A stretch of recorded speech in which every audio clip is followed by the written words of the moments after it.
परम शांति। Power line academy में आप सभी का स्वागत है।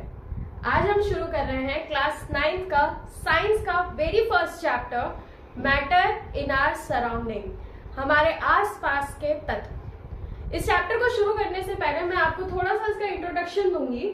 मैटर का मतलब क्या होता है, आपके आसपास जो भी पदार्थ है वो क्या होते हैं। तो आप अपने आसपास चीजों को देखिए, आपको वहां पर आपका मोबाइल स्क्रीन दिख रहा है, आप खुद जिस सोफे चेयर या बेड पे आप बैठे हो वो चीजें, फैन जो आपके रूम में लगा है, एलईडी लाइट्स, ये सभी क्या है, मैटर है।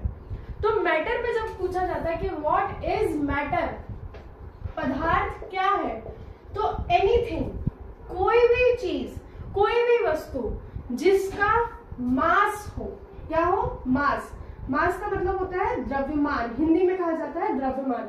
तो कोई भी वस्तु या एनीथिंग विच हैव मास, जिसका द्रव्यमान हो और विच ऑक्यूपाई स्पेस, स्पेस मतलब वो जगह घेरती हो, क्या करती हो, वो जगह घेरती हो, उन्हें हम मैटर कहते हैं। कोई भी वस्तु, कोई भी चीज, कोई भी ऐसा पदार्थ जिसका अपना खुद का कोई मास या द्रव्यमान हो या जो जगह घेरती हो, उसे मैटर कहा जाता है। अब आप मास पे फोकस कीजिए कि मास का मतलब क्या होता है। देखिए, हमेशा बच्चों को दो चीजों में कंफ्यूजन होता है, मास और वेट, मतलब कि द्रव्यमान और भार, दोनों में अंतर क्या होता है, भार, वेट। तो डिफरेंस ये है, मास का मतलब होता है या द्रव्यमान का मतलब होता है कि कोई भी ऑब्जेक्ट कितने पार्टिकल्स, कितने टुकड़ों से या कितने कणों से मिलकर बना है, उसे हम मास कहते हैं। लेकिन जब बारी वेट की हो जाती है तो उसे भार कहा जाता है। और भार में एक चीज है जो उसमें बढ़ जाती है, वो है ग्रेविटेशनल फोर्स। ग्रेविटेशनल फोर्स, एक एग्जांपल के थ्रू मैं आपको समझाऊंगी। फॉर एग्जाम्पल, अगर मेरा वेट यहाँ पर 60 किलो है तो मून पे मेरा वेट 10 किलो हो जाता है, मतलब वेट चेंज हो रहा है। क्यों? क्योंकि अर्थ पे ग्रेविटी है जिसके कारण मैं अपने आप को भारी फील कर रही हूँ, और मून पर ग्रेविटी नहीं है, चांद पर ग्रेविटी नहीं है, इसलिए मेरा वेट 10 किलो हो जाता है, मतलब मेरे वेट का 1/6 हो जाता है। अब यही चीज आप देखो, क्या मेरे बॉडी ऑर्गन्स में कुछ चेंज हुआ?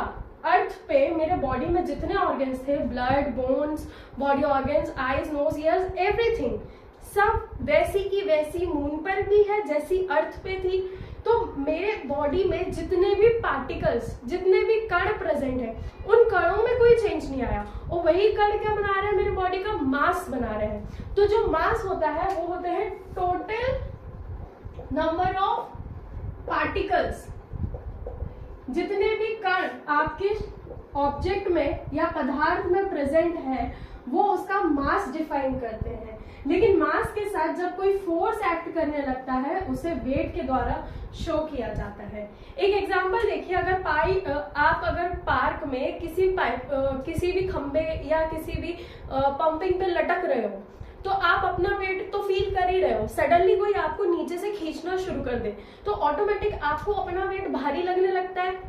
अब यही आपका वेट, आपका मास, आपका जो पूरा बॉडी के कण है वो ऑलरेडी कोई वजन रख रहे हैं, लेकिन कोई आपको नीचे से एक फोर्स देना शुरू कर दिया, मान लो ग्रेविटेशनल फोर्स देना शुरू हो गया, तो आपका वेट क्या हो गया, चेंज हो गया ना, आपको अपने आप में भारी फील होने लगा। तो यही रीजन है कि मास चेंज नहीं होते हैं और वेट चेंज हो सकता है। क्लियर है? चलिए अब आगे बढ़ते हैं। जब हमने मैटर के बारे में डिस्कस करा तो हमने बोला कि matter which are made up of particles, सारे मैटर कुछ पार्टिकल्स, कुछ कणों से मिलकर बनते हैं। तो इन कणों के कैरेक्टरिस्टिक्स अब हम देख लेते हैं। अब जो हम डिस्कस करने जा रहे हैं वो है matter is made up of particle. आप अपने आसपास जितने भी पदार्थ देख रहे हो वो सभी कुछ कणों से मिलकर बना है। तो इन कणों की क्या विशेषताएं होती है, क्या कैरेक्टरिस्टिक्स होते हैं, ये अब हम देखते हैं। तो सबसे पहला कैरेक्टरिस्टिक्स ये होता है कि इन कणों के बीच में कुछ स्पेस होती है ना, इनके बीच में क्या होती है, कुछ खाली जगह देखी जाती है। आपकी बुक में एक एक्टिविटी दी है, एक्टिविटी 1.1, आप देख सकते हैं कि यहाँ पर एक बीकर रखा हुआ है, इस बीकर में पानी है। अब मान लो पानी का ये लेवल है, यहाँ तक बीकर पूरा भरा हुआ है, जब इसमें 1 चम्मच शुगर ऐड किया जाता है तो अब जनरली पानी का लेवल बढ़ जाना चाहिए था, क्योंकि उसकी क्वांटिटी में क्या कर दिया है, कुछ ऐड एक्स्ट्रा किया गया है। क्या ऐड कर दिया है, सॉल्ट ले लो या शुगर ले लो, नमक या शक्कर कुछ भी आप उसमें ऐड कर रहे हो, 1 चम्मच जब आप इसमें ऐड कर रहे हो तो बेसिकली इसका लेवल बढ़ जाना चाहिए था, लेकिन पानी का लेवल नहीं बढ़ता है। इसमें शक्कर या नमक ऐड करने के बाद भी इसका लेवल एज इट इज ही रहता है। अब इसके पीछे रीजन ये है कि पानी के जो मॉलिक्यूल्स थे, पानी के जो पार्टिकल्स थे, इन पार्टिकल्स के बीच में क्या थी, स्पेस बनी हुई थी। इन पार्टिकल्स के बीच में थोड़ा सा गैप था और इन गैप को ऑक्यूपाई कर लिया किसने, सॉल्ट एंड शुगर ने। यहाँ पर क्या आ गया, सॉल्ट एंड शुगर, तो ये गैप पूरी तरीके से क्या हो गया, फिल हो गया, इसीलिए पानी का लेवल ऊपर की ओर नहीं बढ़ा। क्लियर है। तो पहला हमारा जो कैरेक्टरिस्टिक्स था कि मैटर जो पार्टिकल्स से मिलकर बने हुए हैं उनके पार्टिकल्स के बीच में हमेशा गैप होता है, लेकिन इसके बेसिस पे जब हम सॉलिड, लिक्विड और गैसेस के बारे में पढ़ेंगे तो इन तीनों में इनके स्पेस में थोड़ा सा डिफरेंस देखने के लिए मिलता है। पार्टिकल्स का जो सेकंड कैरेक्टरिस्टिक्स है वो है इनका कंटिन्यूअस मूवमेंट का। कंटिन्यूअस मूवमेंट का मतलब होता है कि ये जो होते हैं पार्टिकल्स, ये लगातार गति करते रहते हैं, गतिशील होते हैं। अब इनके अंदर जो गति देखी जाती है वो एक एनर्जी के कारण देखी जाती है, जिसे कहा जाता है काइनेटिक एनर्जी। काइनेटिक एनर्जी, इसे हिंदी में कहा जाता है गतिज ऊर्जा। तो जितने भी पार्टिकल्स होते हैं वो कंटिन्यू घूमते हुए दिखते हैं, वो कंटिन्यू अंदर ही मोशन करते रहते हैं, भले ही वो आपको नहीं दिख रहे हैं क्योंकि वो बहुत छोटे होते हैं, आप उन्हें नेकेड आई से नहीं देख सकते हो, लेकिन ये कणों के अंदर लगातार मूवमेंट चलता रहता है। जो मूवमेंट किसके कारण होता है, काइनेटिक एनर्जी, गतिज ऊर्जा के कारण किसी भी मैटर के अंदर जो पार्टिकल्स प्रेजेंट होते हैं वो कंटिन्यूअसली मूव करते रहते हैं। एग्जाम्पल के लिए आप देखो, आप एक बकेट में पानी लो और उस पानी को उस पानी में आप इंक के या कोई भी कलर के कुछ ड्रॉप्स डाल दो, आपको पानी में एक शेप बनता हुआ दिखेगा, वो गोल घूमता हुआ दिखेगा, आप वही समझ जाएंगे कि ये कंटिन्यू मूव करते रहते हैं। घर में कुछ भी खाना बनता है, किचन में बन रहा होता है, लेकिन उसकी स्मेल पूरे कमरे में या बाहर तक कैसे आ जाती है, क्योंकि वो जो स्मेल है वो एयर में मिक्स हो रही है, और एयर भी मैटर है, पदार्थ है, और वो पदार्थ भी क्या कर रहे हैं, कंटिन्यूअस मूवमेंट कर रहे हैं, और उसी का मूवमेंट के कारण किचन से उसकी स्मेल आप तक आराम से पहुंच जाती है। तो सेकंड फीचर हमने देखा कि पार्टिकल्स क्या करते हैं, कंटिन्यूअस मूवमेंट करते रहते हैं, और ये मूवमेंट किसकी वजह से करते हैं, काइनेटिक एनर्जी की वजह से करते हैं, गतिज ऊर्जा की वजह से करती है। पहला कैरेक्टरिस्टिक्स जो हमने देखा था वो था कि पार्टिकल्स के बीच में स्पेस होती है, इनके बीच में कुछ गैप्स प्रेजेंट होते हैं। तीसरा जो फीचर आता है इसका, वो फीचर है इसका अट्रैक्शन का। जो पार्टिकल्स होते हैं मैटर के, वो अपने साथ वाले पार्टिकल्स को अपने से हमेशा अट्रैक्ट किए हुए रहते हैं, अपने साथ जोड़े हुए रहते हैं। आपने देखा होगा, आप जैसे पानी बहाते हो तो पानी की एक ड्रॉप एक डायरेक्शन में और दूसरी ड्रॉप दूसरी डायरेक्शन में जाती है क्या, या पानी की सारी ड्रॉप्स अलग अलग डायरेक्शन में जा रही हो, ऐसा कभी नहीं होता है। जब भी आप पानी को बहाते हो या फैलाते हो तो पानी की एक ड्रॉप जिस जगह बह रही है पूरा पानी उसी तरह बहता हुआ चला जाता है। क्यों? क्योंकि उसका एक कण उसके बाकी के कणों को भी अपने साथ जोड़े हुए रखता है, जिसके कारण लाइन से सारे कण एक दूसरे से अट्रैक्ट हो जाते हैं। अट्रैक्ट इन द सेंस क्या बोला जाता है अट्रैक्ट को, आकर्षण।